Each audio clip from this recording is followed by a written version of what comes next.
How y'all doing today? Awesome. Any NDC first-timers? Just out of curiosity? Okay, cool. Awesome. Well, welcome to the conference. I hope you're having a great time. My name is Spencer, and I'm here to talk to you today a little bit about TypeScript. Not only give you a little bit of history and background of why TypeScript is awesome and why you should use it, but talk specifically not only about the features it gives you, but the type system, and break that down a little bit more. Anybody who's into functional programming will especially appreciate some of these, some of the things that I'm going to show you. But if not, it's a kind of almost a good entryway into that. But we'll get to that in a moment. First thing I need to tell you, just because I step off the stage, leave, and you never see me again doesn't mean this conversation has to end today. First, you can find me on Twitter at Schneidenbach. Just put an at, just put me at my last name on the schedule. Don't expect you to remember how to spell it. Find me on Twitter at Schneidenbach, and you can also find the slides for this presentation, as well as some of the articles that I mentioned. You can find them at typescript.schneidens.net. I don't get paid to say that. That's my website. I don't have any ads. It is purely for your entertainment and purely for your value. And if you have any questions at all after this presentation and you don't find me at the conference, feel free to reach out to me on Twitter, or you can go to my website and you can find all my contact information. I'm pretty much an open book. So just let me know if you have any questions. So I wanted to start by talking a little bit about TypeScript and what it is and kind of where it came from. How many people use TypeScript in your day-to-day? Okay, fair amount of you, good. How many people use, not TypeScript, but maybe like ES6 using Babel or something similar to that?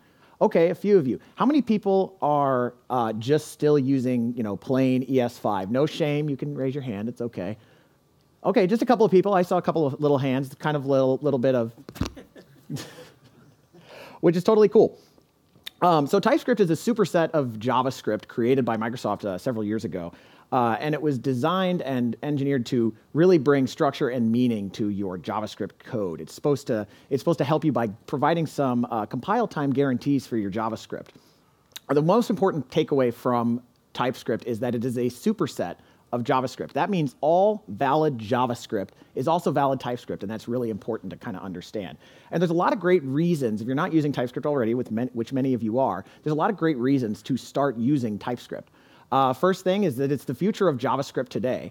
JavaScript is developed and maintained by a standards board called TC39. I don't know where they came up with the name, but it's called TC39. And when a proposal goes into TC39, it usually starts at stage 0, which is basically like an idea.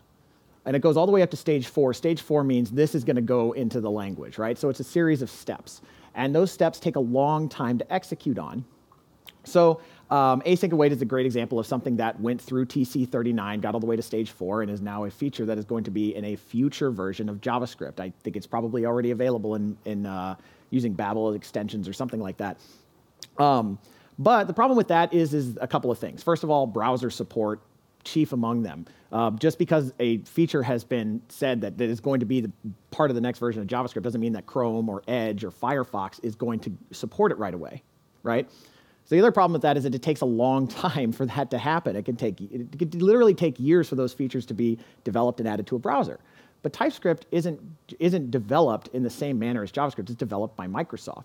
So if something is in stage 3, let's say, and they're pretty sure that it's going to make it in, TypeScript can just add it to its own language, and then it's just available. It's available today because TypeScript transpiles down to ES5 typically, which means that it can run just about anywhere, right? You're not running TypeScript in your browser. You can, but typically when you're deploying production code, you're going to boil it down and it's going to transpile down to ES5, right? So it gives you all of the modern features of the next version of JavaScript without actually having to worry about browser support. Probably my favorite reason to use TypeScript is better tooling. So let's take IntelliSense, for example. How many people are .NET developers? Probably a fair amount of you. Awesome. Okay. So IntelliSense is like my favorite feature of .NET because it keeps me from thinking too much about it. I can just hit the dot and then just see what methods and properties are available on a given object, right? Which is really useful. If you try to do that in JavaScript, how many people use ReSharper while we're talking about it? Okay, good. A lot of you. ReSharper is a productivity tool for .NET developers. And one of the things that it can do is extend IntelliSense a little bit, and it can also allow you to refactor really easily, refactor your .NET code really easily. And that's really cool because, it's great to have those refactoring, it's great because .NET provides a really comprehensive type system that makes refactoring really easy. JetBrains can build really nice tooling on top of that. But if you try JavaScript, if you use ReSharper with just .js files, oftentimes it will try to add IntelliSense onto it, but it really can't very well because JavaScript has a very weak runtime type system. It doesn't even have a really good compile time type system. It really can't really tell. ReSharper does its best, but it's not perfect. Where TypeScript shines is because you're adding structure and meaning to your code, because you're defining your types ahead of time, you can add in those things like refactoring and better IntelliSense really easily because it's just baked into TypeScript's type system. How many people have ever tried to rename a variable in JavaScript and have their whole they run their ASP.NET project and the whole thing just fails? You just suddenly get undefined is not a function. Okay, yes, plenty of you. And if you've tried to do the find and replace refactoring, that sucks too, right? No, that's not a really good way to refactor. And in JavaScript, you really don't have much of a choice but to do that. But if you have TypeScript, it gives you deterministic refactoring. It makes refactoring a lot safer and a lot more guaranteed. And finally, it's JavaScript that scales. Now, it's important to say that I don't mean it scales from a performance perspective. It outputs JavaScript that runs just the same as every other kind of JavaScript. It is JavaScript that scales from a maintenance perspective. So really, TypeScript really starts to shine when you start to get into medium to large size projects. If you're creating an application if you're creating a small web app with maybe 2 or 3 pages, maybe it's a front end for something, maybe it's just a basic business website, and you wanted to use it as an excuse to learn TypeScript, and you're not going to really be using that much JavaScript to begin with, that's not TypeScript's best use case. TypeScript's best use case is in those large JavaScript projects where you're getting to 20, 30, 50, 100, 200 plus files that you need to maintain. It's also very useful on a team. If everybody's bought into TypeScript, everybody's using TypeScript, it adds a lot of errors that you just wouldn't catch if you were just using JavaScript. It adds a lot of errors that make it really easy to tell when you've made a typo, or when you've typed something that you've made a typo, or you've mistyped something, or maybe even deleted a line of code. TypeScript will help by adding those guarantees. Best thing about TypeScript. How many people have ever used CoffeeScript? CoffeeScript.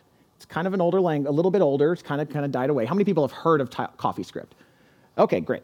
So CoffeeScript is a Ruby-ish syntax kind of language. That's what the Rubyists tell me. I don't use Ruby, so I wouldn't know. And CoffeeScript was something that also transpiled down to JavaScript. And it was popular, 7, 8 years ago. And I tried using it a little bit back when I was new to web development, and I really couldn't get bought into it. The main difference that TypeScript does is it doesn't try to not be JavaScript. It just takes JavaScript for what it is. So one of the things that CoffeeScript did was it tried to obscure or polish away kind of some of the JavaScript oddities that you encounter in your day-to-day, like double equals versus triple equals. Because at the end of the day, JavaScript is just straight weird. JavaScript is just a weird language. It has a lot of idiosyncrasies that don't make a lot of sense. It's like PHP used to be 10, 15, 20 years ago. But that's okay, because TypeScript is like, bring me the weird. I want the weird. I love the weird. It doesn't try to not be JavaScript. It just tries to make JavaScript better. And when I remember thinking of this and being like, oh, this must have been a quote. And actually, it was something that I must have come up with because I've never been able to attribute it to anybody else but myself. But I had this moment where I was like, TypeScript is just JavaScript, trying to make JavaScript better. And I was like, that's a perfect way to describe it. Major companies are using TypeScript. So how many people have heard of Google? So Google, back when it was developing Angular 2 plus, whatever, it's up to Angular 900 for all I know, back when it was developing Angular, it created a new language to kind of button on top to use that complemented Angular called AtScript. And it was essentially ES6 with decorators or attributes and whatever you would call it, attributes in C# and VB.NET. It would add decorators into the language. And Google was kind of like, this is kind of strange because they were developing something that looked an awful lot like TypeScript. And eventually Google just kind of decided, instead of creating 2 different languages that are kind of developed in, separate of each other, why don't we just embrace TypeScript? So they got together with the Microsoft team, and they added in experimental support for decorators or attributes, whatever you want to call them. And so Google has really embraced TypeScript for what it is, which is good, and good that they threw away the AtScript idea pretty early on, too. Because otherwise, we'd end up with something like this famous XKCD comic, where you have 14 standards, and let's just create a 15th one to cover all the use cases. And now there's 15 competing standards, right? That's the kind of stuff that happens, but Google embraced TypeScript and really avoided that. Other major companies are using it as well. So Slack and Reddit are great examples where their engineering team has gone on to blog about what caused them to transition to TypeScript. And the Reddit article in particular was really interesting because they evaluated a lot of languages. They evaluated 10 plus languages to replace, or to button on top of their JavaScript ecosystem. And they ultimately chose TypeScript. These articles are really interesting read. I'll go ahead and click on them. I'll wait. If you go to my website and go to typescript.schneids.net, you can follow through to the links of these articles. I absolutely, if you're not a TypeScript fanatic, or just curious about it, I would recommend reading those because a lot of what they say is probably what I say too. But they go into a little more detail. So a little bit of a soapbox moment. Okay, a lot of us are .NET developers, and one of the things that I have a couple of friends who talk about JavaScript a lot. They're huge into JavaScript, but they kind of look onto Microsoft kind of like with a weird eye, and they say that TypeScript was just Microsoft's way of C-sharping all the things. And that really frustrated me because TypeScript is really a separate thing from .NET. And it really, if you look at it, if you start to compare it, it kind of, it adds a type system, but that's really where the commonalities end. It really isn't a way to just C-sharp all the things, as they said. What TypeScript isn't, right? It's not manifestly about turning JavaScript into C#. You will never be the best of breed in one ecosystem by attempting to retrofit another on top of it. And so I went to a conference where somebody asked a question of one of the designers of TypeScript that said, yeah, so I know that TypeScript was designed to appeal to .NET developers, went on to ask the question. I don't remember what the question was. And he said, well, let me address the first part of what you said, because TypeScript was decidedly not designed to do that. And the guy who said this was Anders Helzberg, the guy who designed C# and the guy who designed TypeScript. So it's from the man himself, right? I actually gave this presentation about a year ago, and I emailed him and was like, can you provide a quote to back this up, something that I can cite? And within a half an hour, the guy had emailed me back with this great quote saying that it's not just C# all the things. So if you're doubtful of TypeScript, if you think that it's just Microsoft's way of adding .NET to JavaScript, it's not. Okay, soapbox over. All right. So a lot of people talk about, when they talk about TypeScript, they talk about a lot of the benefits, including okay, yeah, it's very natural to use if you're using Webpack or other things. Same thing with Babel. And then it becomes very easy to use all the cool features that are in ES6. You can add them to TypeScript as well. Async await is a great example, something to unwrap promises. So you can stay out of callback hell or promise hell, whatever they call it. Async await is a great reason to use it. Classes, which are syntactic sugar on top of constructor functions in JavaScript, another great reason to use TypeScript. Arrow functions, or lambda, kind of like lambdas in C#, pretty similar. Another good reason. And then some basic type usage. But a lot of folks get excited about these things, and those are great reasons to use TypeScript. But they're not the reason to use TypeScript. In my opinion, the best reason to use TypeScript is the fantastic type system that it provides. And I'm going to go over some examples and wrap it all up with a cool example at the end to really showcase all the power and awesomeness that TypeScript has. We've got to start somewhere, though. Let's dive in. So let's talk basics. So JavaScript has a very primitive concept of types, right? So if you do type of and you give it a variable or an object, it will output a string to say, this is a string, this is a number, this is an object, this is a function, so on and so forth. So you have all the same types that you have in JavaScript, which makes sense because TypeScript just is JavaScript, right?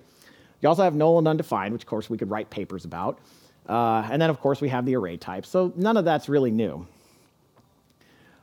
But one of the cool things that TypeScript provides is it automatically infers the type of a variable based on what you're setting it to when you first declare it. So in this case, we're declaring a number equal to 42. TypeScript automatically says, okay, this variable is of type number, which is cool. And if you try to mix types, TypeScript will show an error. So if you try to take a number and assign it to a string, TypeScript will send an error back to you and complain and say, no, this isn't valid.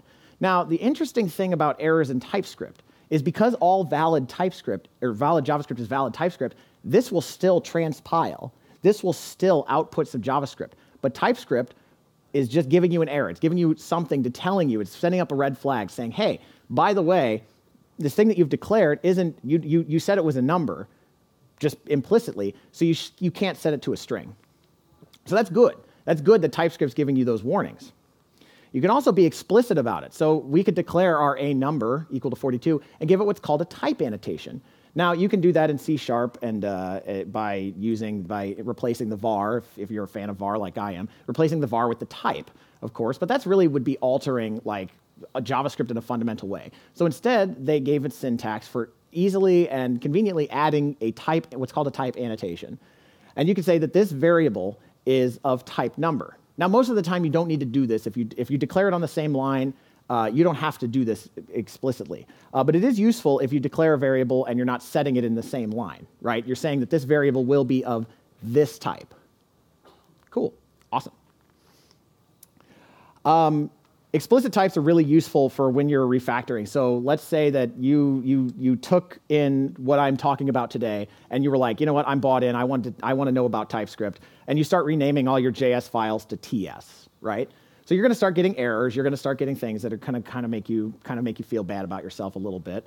But what you can do is add in.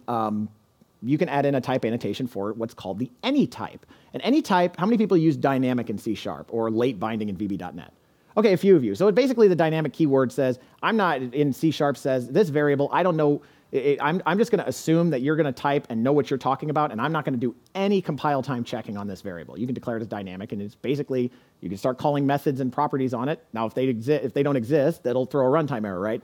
Same concept applies here. The any type just says, you know what, it's TypeScript's way of saying, you throw up your hands and you say, this thing could be anything, right?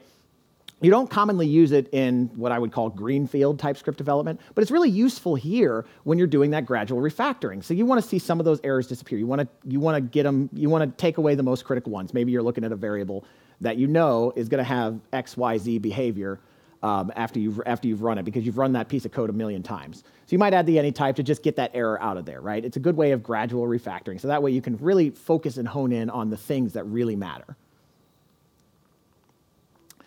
Functions. Functions in JavaScript are kind of a free-for-all. JavaScript is weird. JavaScript is a free-for-all. I don't know what drugs Brendan Eich was on when he designed it in 10 days, but there it is, right? So when you declare a function inside of JavaScript, you're not really bound, like in C# or VB.NET, to pass in all the arguments to that function. So you can pass in. So we have a function that takes a name and an age and prints them to the console. And you would expect that name would probably be a string if you're looking at it, and age would probably be a number. So you call it the first time with print age, and you give it the name, Spencer, and a number 30, which makes sense, right? You don't know ahead of time that that's exactly what they wanted, but it makes sense. You can also call it without arguments, right? And so you're leaving yourself open to possible runtime errors if it tries to access a property on what is now an undefined variable. Or you can just give it as many arguments as you want, right? It's a free-for-all. JavaScript, you can just call functions all day, just like this, right? You don't have to. You're not beholden to the parameters that the function declares. But in TypeScript, this is better enforced, right? So you can add in those type annotations. This is another use. This is a really important use of type annotations, right? Notice that when I switched from this is just JavaScript, back to this, which is TypeScript, the parameters in that function, I've given them some type annotations. I said this name is supposed to be of type string, and this age is supposed to be of type number. And now suddenly that first call to print name and age, Spencer 30, TypeScript interprets that as great. You've met the contract for this function. And then, of course, it will print a couple of errors to the error log, or wherever your errors are being displayed for TypeScript, to say, you're not calling this function with any arguments, and you've not declared any of these arguments as optional, so I'm gonna show you an error. And then you've sent in way too many arguments to this function, and so I'm gonna also throw an error, right? Or give you an error inside your console. Again, this will still transpile down to JavaScript, but TypeScript is now warning you ahead of time. It's providing those guarantees at compile time, at build time, to say that these things aren't valid. So you can also add a type annotation to a function to set its return type. So really useful if you want to say, if you want to make sure that you return always return a string from a function, or always return a number, or always return an object of a certain shape, or in this case, return void, which means to say that we're just printing to a console. We don't expect to do anything with this thing other than just, add some data to the console. So we'll just say return type void. And then if you do add in a return type, if you say return 42 or whatever, TypeScript will give you yet another error saying, well, you declared this as void, but you're returning a value, pick one, right? So super useful. Again, compile time enforced. If you do the other way, right? If you declare a function as returning a number, and let's say you created a function called operate, and you just take two numbers, and then you give them an operation, and you say, I want to add them, want to subtract them, whatever. If operation equals add, then return num1 plus num2. But if you don't return anything else from this function, it will give you an error, right? It'll print an error for you telling you that this is invalid, that it expects you to have a return type. Interfaces. Really important. Probably the types you'll use the most, certainly the types I use the most inside of my TypeScript. They're similar, but they're not the same as interfaces inside of .NET and .NET and Java. So they're not the same, but they're pretty similar. So here's an example of an interface. So we've declared a person interface, right? So this person interface has a first name and has a last name. And notice that we have some type annotations. This looks really similar to one that we would declare in C#, right? Except the type arguments after the variable as opposed to in front of it. So we say we have a first name and a last name. That's what defines a person interface, right? The thing about JavaScript is that JavaScript is very structurally typed. And that's a really weird way of saying that structure matters more to JavaScript than type information, because you do type of and you pass in an object, you're just going to get object. It doesn't know that it's a person, right? So structural typing is really important. So let's say we declare a function called addPerson, and that takes a person argument. That takes a person argument, and you've declared your person as an interface up there with the first name and last name. It's more the shape of the object, because object literals are so common in JavaScript. It's more the shape of the object matters more than its type, because typing in JavaScript practically is just very primitive, right? So it's looking at compile time, at build time, to say, hey, have you given me a person argument that has have you given me an argument that has a first name and a last name? In this case, this is totally valid, right? Because we're passing an object literal, it fits that contract. It fits the shape of that interface.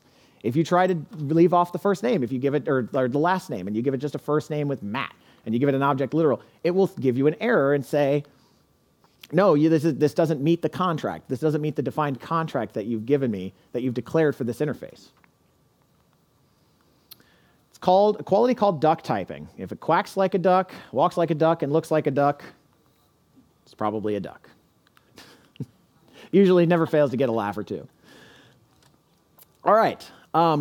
So the thing about interfaces is that you may want to you want to be able to define something that optionally has a property. It may or may not have a property. You may check that you want to check that at runtime, right? So maybe we have a person who always has a first name. Every person in your domain has a first name, but doesn't always have a last name. So we add a question mark to in front of the last name, or after the last name declaration, to say this property is optional. And what that gives us is we go back to that example where we were just calling addPerson in with Matt. We changed our declaration, our interface declaration a little bit to make that last name property optional. And then we call addPerson and give it just a first name. And now that's totally valid. TypeScript is like, awesome. It's not expecting last name to always be there. You've declared it as optional, right? So, very useful, optional properties. But the thing about objects in JavaScript is that they can take all kinds of shapes. I mean, functions are first-class citizens in Java. They are objects.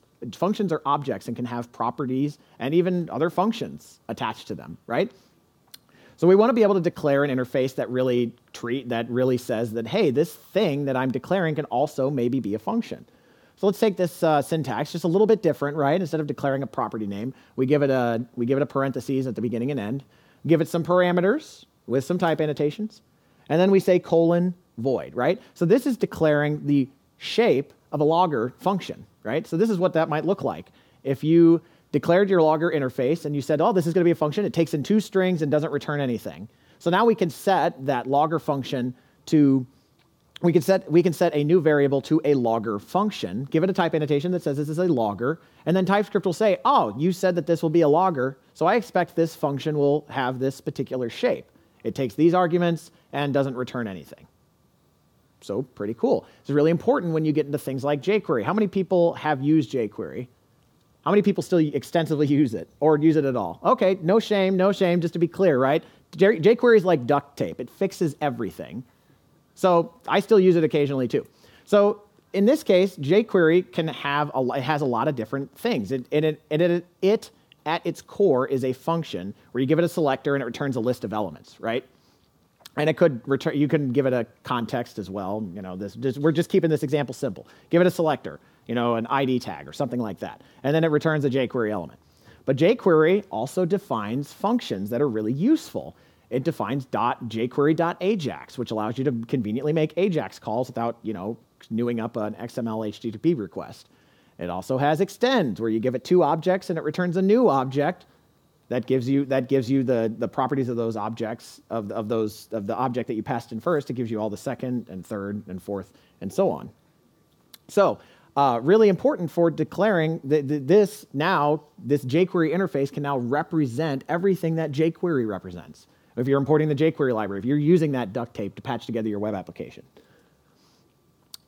Index types. So index types is another kind of interface declaration, really useful. Mostly, so a property, an object in JavaScript is basically a dictionary. It's just basically a bag of properties, and you can use index and pass it in a string, and that's same thing as it's pretty much the same thing as doing .name. You can say bracket, quote, name, and quote, bracket, right? You can pass in a name string to get back that name property off of that object. But this is really useful. This is really useful if you want to be able to say the type of the thing that you're returning. Let's say that you have a number dictionary where you give it a string, and you give it a string, and you say that I want to if I type in the string 1, O-N-E, I want to return back a number. I expect this thing to literally look up numbers, right? So it's really useful if you want to constrain your indexes to return a certain type. Not super common to use in most of my TypeScript development, but useful when I need it.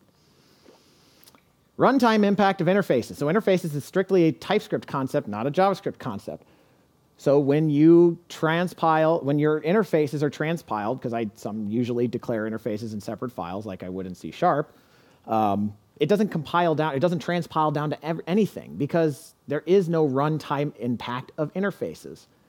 It's all about providing guarantees up front, providing guarantees as your code is being developed, as it's being compiled and built. But there is no such thing as an interface. Once you cross from TypeScript into JavaScript, it's no man's land again. It's a free-for-all. There's no such thing. But it gives you those guarantees ahead of time. Those still make it really useful, but they have no runtime impact. Really important kind of a distinction to make between interfaces in C# and interfaces in JavaScript. TypeScript. Generics. So generics are really one of my favorite typing features of .NET, and of course they made their way into TypeScript appropriately, right? We have a cool type system. Why wouldn't we have generics? First and most important use case, certainly the most common, is providing an array of things. So an array in JavaScript can contain anything. It can contain any type. You can push a string onto it, and then a number, and then an object, and then a function. Totally valid. But in TypeScript's case, it could be useful at build time to say, I want to constrain this array to only take in things that are of the person type, that fit the shape of the person object. Such that if our first use of the push, where we pass in an object literal, and we give it a first name and a last name, that's totally valid, right? That's totally valid code, and TypeScript passes it as totally valid. But as soon as we try to push in just a string with a first and a last name, it looks like a first and a last name, but as soon as we push in a string, that's when TypeScript complains and says, no, you told me that this array is going to be an array of person, not an array of, in this case, an array of any would be appropriate to do that, right? So again, TypeScript giving you that nice compile time information. Of course, you can't mention interfaces without mentioning classes, at least a little bit. So classes can contain properties and behaviors. They're basically, like I said, syntactic sugar over constructor functions. You can declare properties on them, and you can declare behaviors. They can also implement interfaces such that you can say that this class is, it implements this interface, and then it'll say, I expect you to have this property on this class. Interesting thing, you don't need to do that if you want your class to be usable on top of a person interface, right? Because it's structural, it's just looking for structure. You could literally just have a first and last name property. This is just to kind of help you along, right, as you're writing your code. Just kind of helps you to know, oh, I want to declare a concrete employee object, and I'm just going to extend person, right? I'm just going to give it that interface such that, I know it, that's my way of protecting myself and making sure that I'm thinking through everything. Classes can also inherit from other classes, just like in C# or VB.NET or Java. They can inherit from other classes, which is pretty useful if you have an employee, but you have specifically a sales representative that has a sales code, something like that, right? It depends on your domain use. Strongest use case for classes is inheritance and reusing code, but JavaScript isn't really, classes were kind of added to JavaScript because people asked for them. They don't necessarily make sense in a prototypal language like JavaScript, but they are really useful. You don't want to end up with something like this, where you have a class that does, I don't even know what that is, but the most important thing is I would keep your object hierarchies as flat as you can, right? It's like, just don't overdo it. Don't overdo it. If I use a lot of React. React is probably my favorite front-end framework. And when I use types on top of React, I inherit from React.component, which provides me with some typing information inside of that component to make it more useful. That's one of the good use cases for classes, but don't create. I would stick with a simple object hierarchy. I wouldn't try to overdo it. That's my opinion, and you're free to disagree. Many people do. Union types. Okay, super, super awesome. Now we're getting into the nitty-gritty. Now we're getting into the really good stuff. So union types allow you to, in JavaScript, of course, you declare a variable. It can be of any type because JavaScript doesn't care as long as it just has a variable as a storage mechanism. But in TypeScript, you can say, well, hey, I want this variable to be a number or a string. So you use that little pipe operator. You've got that input. You get a number, pipe, string. It's saying number or string. It's literally saying number or string. So those first two, when we're setting that input, we're setting it to a string. That's totally valid. TypeScript says that's great. We set it to a number, same thing. TypeScript says that's awesome. But as soon as we try to set it to anything else that doesn't meet the shape of a string or a number, we get an error, right? We're setting it to an object literal, and we are getting an error. It's really cool. A very basic use case, but wait till you see. There's like way more to it, right? So I'll give you an example. jQuery.ajax is a function on jQuery that can take a couple of different arguments in a couple of different shapes. First thing it can take in is just a string to say, I'm just doing a GET request or something to this URL. It can also take in a flat object that has properties on it, right? That it says, I want to do a post instead. I want to do, here's the URL of that request. So you can actually, make it so you can, it's convenient for the developer because then you can just make a request using a URL and that's great. But you can also pass in a set of Ajax options like the URL and the type, get, post, put, whatever. So that's really useful when you're wanting to declare a function called Ajax request. You want to say, hey, I want you to give it a string because I'm convenient. I'm another awesome developer. I want to make it easy on you. Give it a string, or you could say, I want to give it an Ajax option. And you could do something like this. Here might be the body of your function, right? If the type of the variable that's being passed in, that's a JavaScript construct, type of, is equal to string, then I want to do $.get and just pass that in. Or if it's not, if it is of type Ajax options, I want to give it the URL and then I want to pass in an object to represent the options. And there's many options that can be on Ajax. This is totally oversimplified. This is totally simplified, but you get the point, right? Because this is a totally valid thing in JavaScript. So of course you're able to do it in TypeScript. This is one of the core types of TypeScript. String literal types. And we got a new syntax, right? I've declared something called a type of suit. In JavaScript, enums don't exist conceptually. You can kind of create them. It's not exactly like an enum in C# or VB.NET or Java, but you can make them. But a lot of times in JavaScript, you pass around strings. You just pass around strings to specify I want to do a GET request or a POST request, right? That's very common. So string literal types are really convenient because you could say, hey, I want to constrain this particular type to be one of these 4 strings. This is a lot of cool uses. But for this example, let's declare a variable called a suit and give it a type annotation that says this is a suit. As soon as we set it equal to heart, that's totally valid. TypeScript loves it.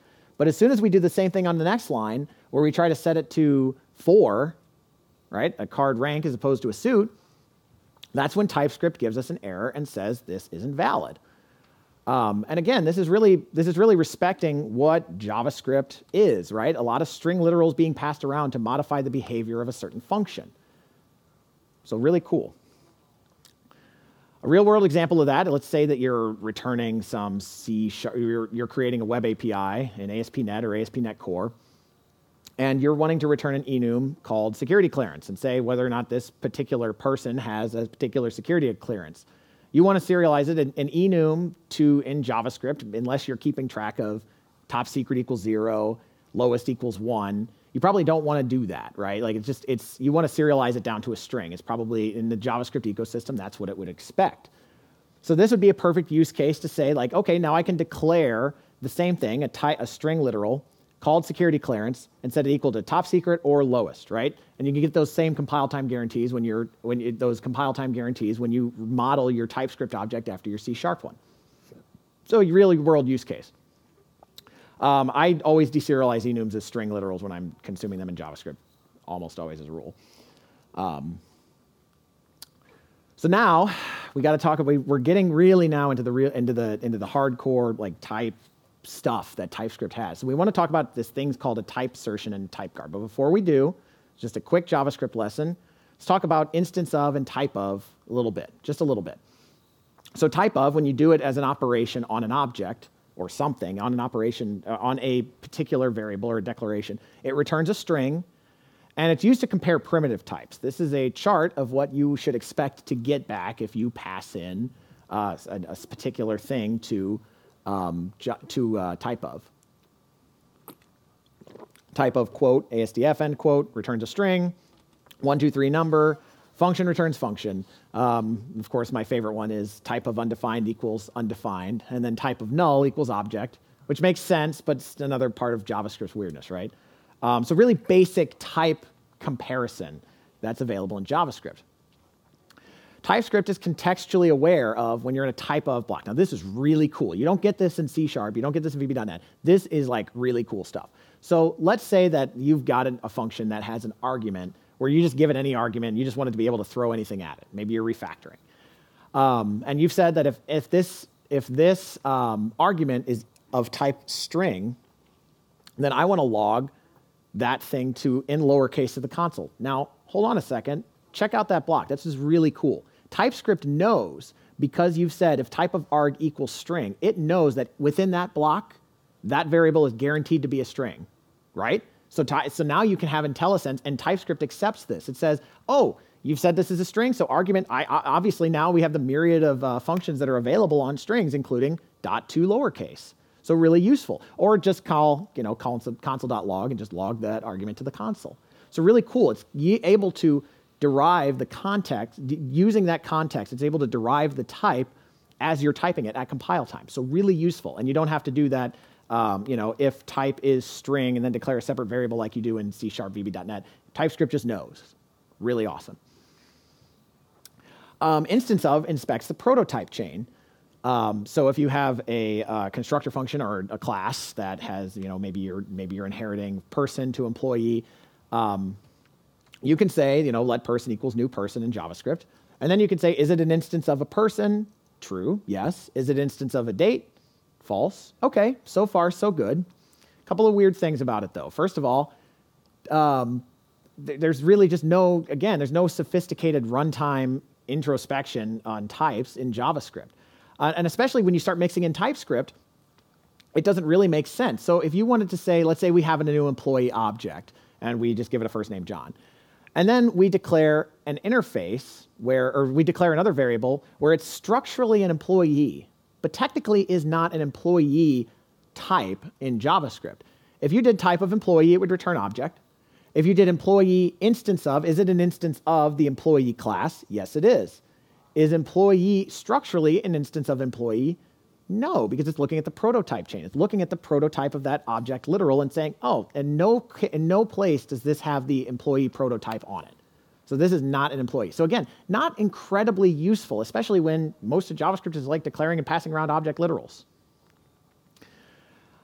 And of course, interfaces can't use instance of because they don't exist. Instance of is a runtime construct of JavaScript. If you try to do instance of a person interface, you get an error saying that interfaces don't exist in JavaScript. So you can't do that either. So what's the solution? Use type guards. Type guards are really, it's using that same type of argument equals string. It's using that same logic, but it allows you to declare functions that allow you to then to constrain that type within a certain block of whatever argument you pass in. So let's say we have an animal object. I know, so cliche, right? An animal, and we have two inheritance things. It can either be a fish or a bird, right? So we declare with this type guard a function, and it's just returning a little bit of information, bool, but we give it a little bit more, right? We say this thing is determining whether or not pet is of type fish. And by doing that, and the way to do that is to cast it and see if it has a swim function, right? To see if it's not undefined. Because if it has a swim function, then at runtime, it's a fish, right? This is using runtime. This is now runtime introspecting, but it's also compile time. So when we call that isFish function on pet, we know it can be one of two types. It can be a fish or a bird. So if we say that it is a fish and we pass in that pet argument, we know that that pet can swim. Otherwise, we know that it can fly because it's a bird. If it's not a fish, it's a bird. So really useful. Type guards, super useful at compile time and runtime as well, and really necessary too. So how many people have seen something like this? $.extend. I know, I love jQuery. What can I say? Or object.assign, where you want to take the properties in one object and assign them to another. Super common in JavaScript, right? Yeah, if you use JavaScript, at some point you've probably done something like this. The result is the same here. That object one, no matter one of these functions, they all do the same thing, right? Object one now has all the properties that object two has. So we have an intersection type where we can combine two types into one. Notice that at the top, function declaration, our return type is T and U. That's intersection types. That is being able to combine things together, just like you can in JavaScript, just like you do commonly. Here's a funny example where we have a dog interface and a dinosaur interface. And we declare a new dog that has a breed of poodle, and we declare a dinosaur that has sharp teeth equals true. And then we declare something called abomination, where we use that extends function to make the dog, to take all the properties from the velociraptor and put them on the dog. And now TypeScript knows ahead of time, because it's an intersection type and because of the shape and the return type of this extend function, T and U, right, that it is a dog and a velociraptor. So now you can do console.log and get the breed and get the has sharp teeth, right? So now you have those things that you can do on top of and TypeScript gives you those guarantees and knows that at compile time. Here's a cool example that I really like. So you can have some type recursion inside of TypeScript because, well, why not, right? So you can declare something called a linked list where it's of type T, and it is it has a property on it called next, where you then say that it has a linked list. It has the next part of the list of type T. So you can have recursive types where you could do people.name and then people.next.name. And people.next.next.next.next. So you can declare types in really, really odd and really creative ways. Type aliases, super, super, super useful. And it goes into a concept called type capture, which we'll get into in a moment. But a type alias allows you to declare an alias for a given type. So let's say you wanted a union type. You wanted to say, I use string or number everywhere in my application. So I want to declare a type called string or number and just set it to equal to string or number, right? It's a union type of string and number, but you want to give it an alias so that way you can use it in your application. It's consistent, right? So you don't have to type always string or number for type arguments. Super useful. You can also create intersection types. So this is really cool. So if you have a jQuery interface and you have an Angular interface, you can say type of jQuery, so it'll actually capture all of the shape of that jQuery function and the shape and all of the functions and property that it has, and take the type of Angular, if you have that Angular object, and combine them together. And then, of course, you can just capture something where you just say, hey, I expect that it's an anonymous interface kind of, where you say it's evil, and you can set it to true or false. And of course, if you're creating something called Jangular, evil should always be true. But really useful. So now you can take this and you can use this in any part of your application to say that an argument or a function always returns something. So this is really useful when you get into something like strict null checks. If you're doing any greenfield TypeScript development, you should always have strict null checks on. What that basically says is that nothing said in JavaScript, anything can be undefined, but you want to be explicit sometimes about your use of undefined. So you want to declare a number and set it to number, and you want to set it to undefined because you don't know the value right now. But that isn't allowed. JavaScript that isn't allowed in TypeScript. TypeScript will give you an error, right? But you can declare something called number or undefined. It's a union type of number and undefined, right? And then you're able to declare a number as number or undefined, and now you're able to use undefined on that variable. So really useful. Type aliases are just as useful as interfaces, if not maybe a little more, in my opinion. But they have a few differences, right? So interfaces can be used in extends or implements, and type aliases cannot. And interfaces can have multiple merge declarations, and type aliases cannot. And this is what a merge declaration looks like. I don't use them. Perfect. It's like a partial class, but I just don't use them. But it is a difference. So this is really cool. Type capture, I showed you an example of that, but just to give it a more explicit example, let's say you've declared an animal. It has a name and it has a number of legs, right? And this is an object literal. It's not an interface. It's an object literal. You could literally, at compile time, use the type of keyword to capture that type, such that when you declare the captures type variable and you give it a type annotation to say this is a type of an animal, it's going to expect when you make that declaration that you're assigning it to an object that has a name property that's a string and a leg property that's 4. Okay? Bear with me because I'm going to show an example that really wraps this all up, and it does use this. You can use so key of is another useful thing. So capturing the keys or the property names of something on an object in JavaScript, super, super useful and super handy. And you do it in a lot of places. So you could say that you could declare a variable called animal key where it says, I want to give it a key of, and you can give it an interface, or you can give it, in this case, you can capture the type. And then you could say, well, I expect that animal key, I can set it equal to name and legs because that's a key on that object. But as soon as I set it to anything else, I get an error. So super useful. Super useful, especially when you're using it with things like Pluck. Here's kind of a weird example. I think I took this from the TypeScript documentation. But essentially, I can create a descriptions object that allows me to describe the different variables or the different properties that are available on top of a person object. So in this case, I've said descriptions of person, and I say that this object, the first name, is the person's first name.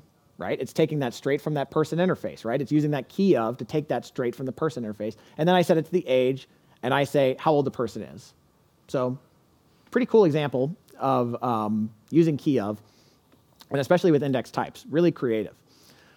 How about a type that takes the properties in an object and makes them read-only? So you can capture a type and then make that object immutable. Immutability is cleanliness is godliness as far as I'm concerned.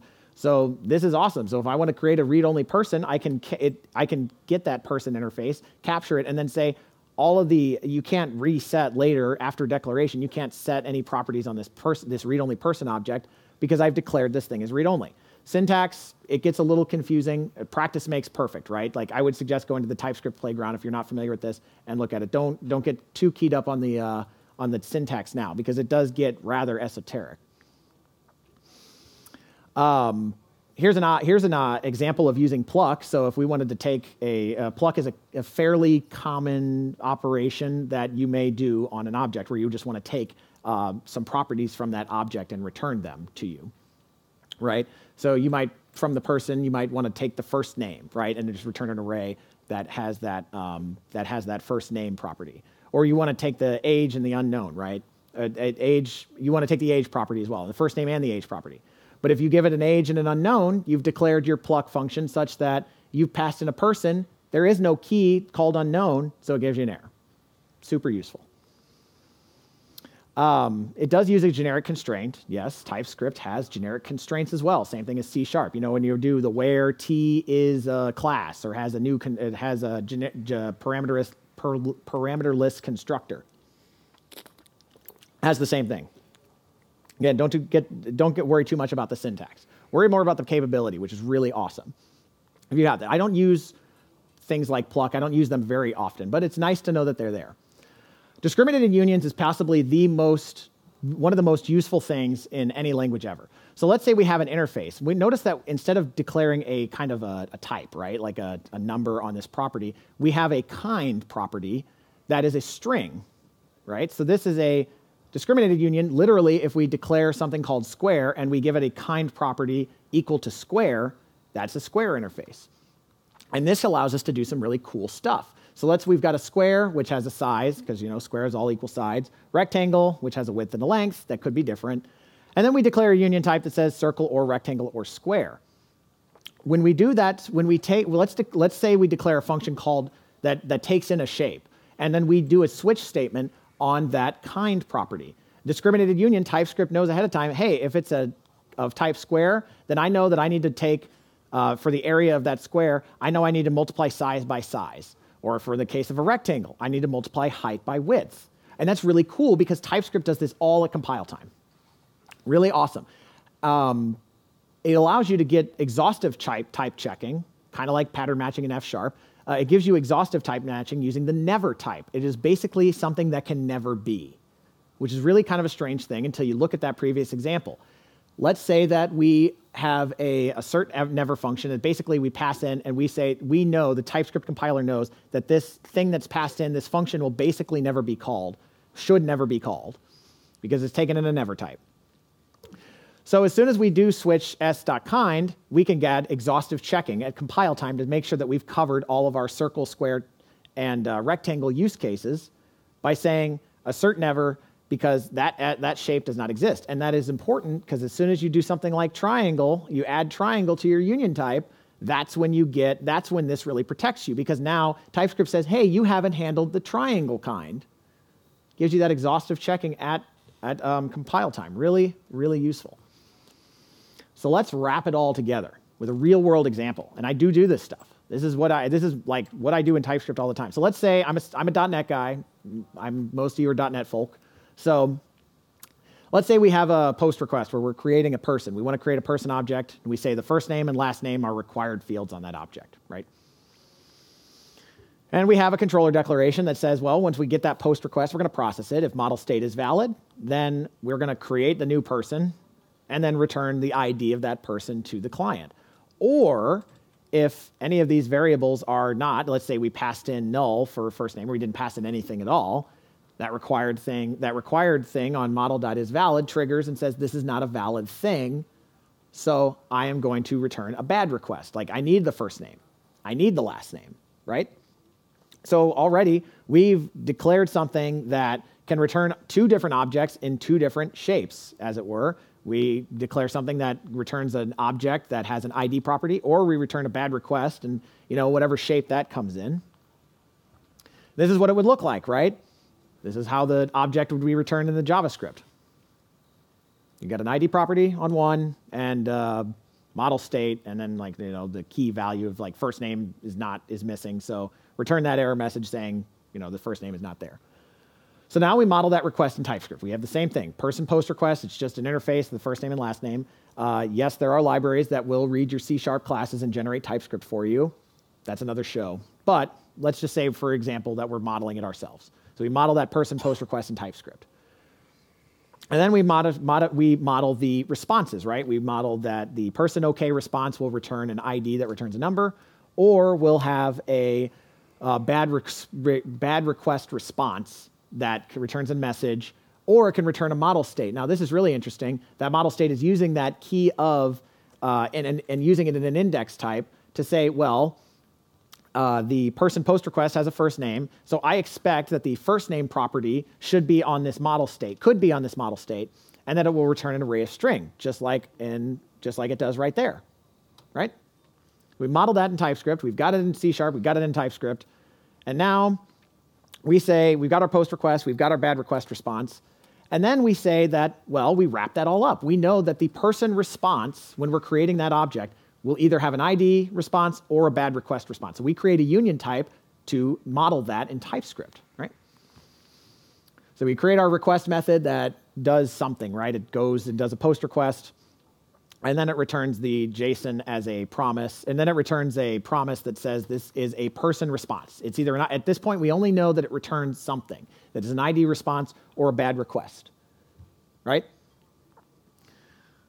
So now, notice that we are now declaring, we can declare a type guard to say that if this is, I'm going to be able to tell if this is a bad request by just casting it to a bad request and seeing and checking to see if the model state property is null or is not null. If it's not undefined or null, or sorry, if it's not undefined, that means that this thing is probably a bad request. This is good enough. This is good enough for us to tell at runtime and at compile time that this thing is a bad request. And now, when we handle our response, we can say, is error response? Oh, okay, then I want to know the model state's first name property. I'm just going to assume that this person always typed in a first name, and that I want to see the error message that returns, or I want to log the ID to the console, right? And this is all done. TypeScript does all of this type checking for you at compile time.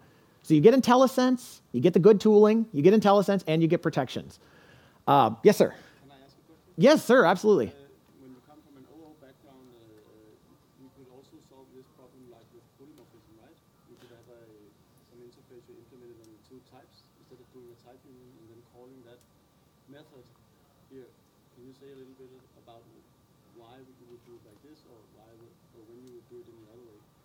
So the question was, and if I didn't capture it properly, let me know. Why, if from people that have an object-oriented background, why wouldn't you have an interface that inherited from, that implemented on your person response and your person OK response? The answer is likely just because, I mean, this is not a great answer, but it's just kind of how JavaScript developers expect it to be done. And object orientation is not something that is super strong in JavaScript, right? It does have objects. This is just a different style. In other words, it's an opinion. So if you did it that way, that would be totally valid and a good use case for discriminated unions, in fact. So good question. Good question. So we did it. We've modeled it in C#. We've modeled our responses in TypeScript, and now we're handling that response, and we're doing it with all type safety, and we're getting all the TypeScript cool tooling. We're getting all the IntelliSense that we need. And it's awesome. And that's pretty cool. So that's just the tip of the iceberg. I would highly recommend you. I would highly recommend that you check out the TypeScript documentation and kind of look through it. I mean, it is exhaustive, and reading it all can be exhausting. But it's got a lot of cool information, and it can really showcase the power of TypeScript. TypeScript is changing all the time. They just released 2.9. Version 2.9, and it's just getting better and better, in my opinion. But those core types, those core things that it has as part of the TypeScript language, really important and super, super useful. So starting on a greenfield project, for TypeScript, use strict null checks. You know, start it off with as much protection as you can at runtime. Brownfield, you don't have that. If you've got 100 JavaScript files in already and you start renaming them to TypeScript, you're going to find some difficulties, right? You're going to find some errors that you kind of want to get around. Just communicate with your team, right? Just say, this is what I expect to be doing as far as implementing TypeScript. You know, come up with a plan, right? If you're doing brownfield development on an existing project, you want to add TypeScript to it. More resources, you can go to typescript.schneids.net. Again, it has links to all of the stuff that I mentioned. Read those articles, really cool. Get the slides, you know, copy paste those code snippets into the TypeScript playground online. I guarantee that only some of them will work, but at least you can see the examples, right? And if you have any other questions, hit me up. My name is Spencer Schneidenbach. My Twitter handle is @Schneidenbach. Go to my website, Find me anywhere you want. Find me at the conference. Just ask me questions. I'm happy to answer any questions. But it's been a real pleasure, and I hope that this has given you a little bit of information about TypeScript and a little bit of usability, or a little bit of really an illustration of how and why TypeScript is so useful and awesome. Thank you very much.